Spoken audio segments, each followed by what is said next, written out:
Hello everyone, this is Engineer Pat 5290 coming to you with another product review.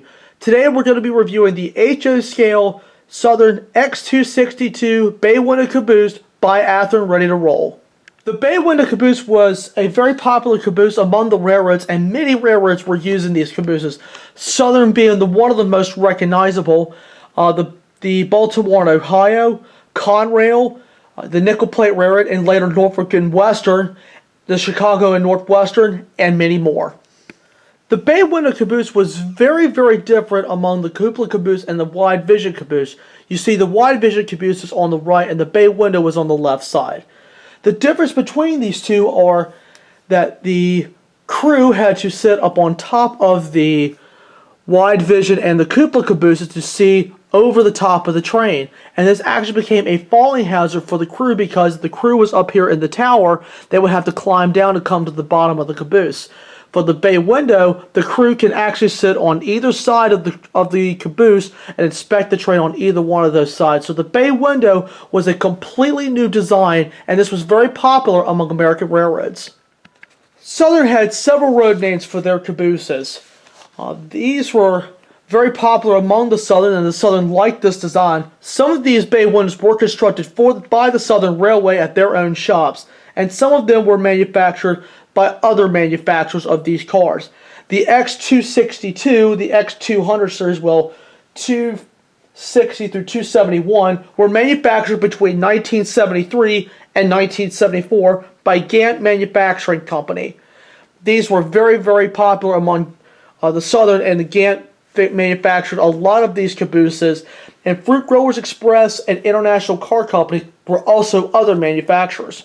Let's talk about Athearn's rendition of the Bay Window Caboose. This caboose is very nicely done, and I was very pleased with the way Athearn actually did this caboose. As you see, it is very, very sturdy. It's constructed very well. You see the Chris Southern logo here on the side with X262. And you also have some builder's plate right here, which is legible under a magnifying glass, as well as some separately applied handrails on the side, and also a separately applied chimney on the top. As we come towards the back of the caboose, you see we have still some separately applied handrails here, and there's even some handrails also on the window as well, which I thought was pretty neat. We also have a separately applied ladder and the running board on top. And as you turn, I don't know if the camera can pick it up. Let me read it for a second to make sure I'm going to read it correctly. It says, "Don't be brave, be safe."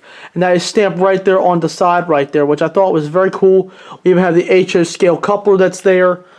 And the other side is basically the same thing as we see here.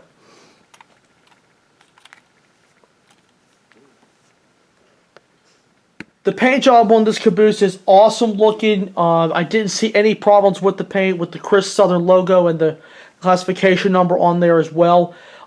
This is actually pretty close to scale. Athearn did a wonderful job on this rendition.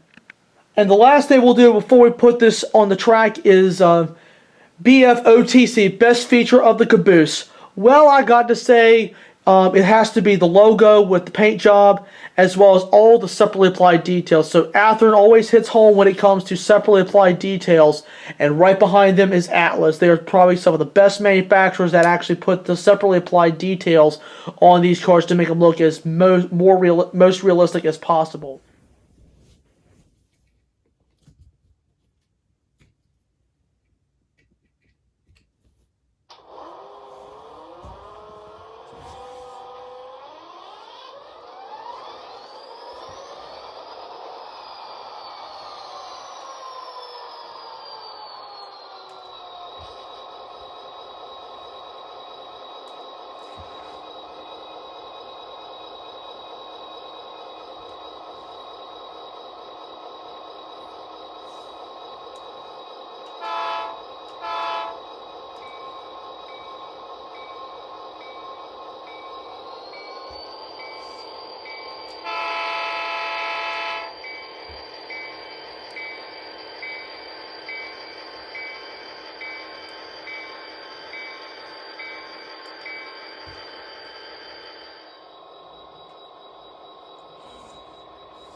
Alright, you guys, we have the train all coupled up and we are ready to roll it out. You're going to see the caboose on the end, and we're getting ready to have some fun with it.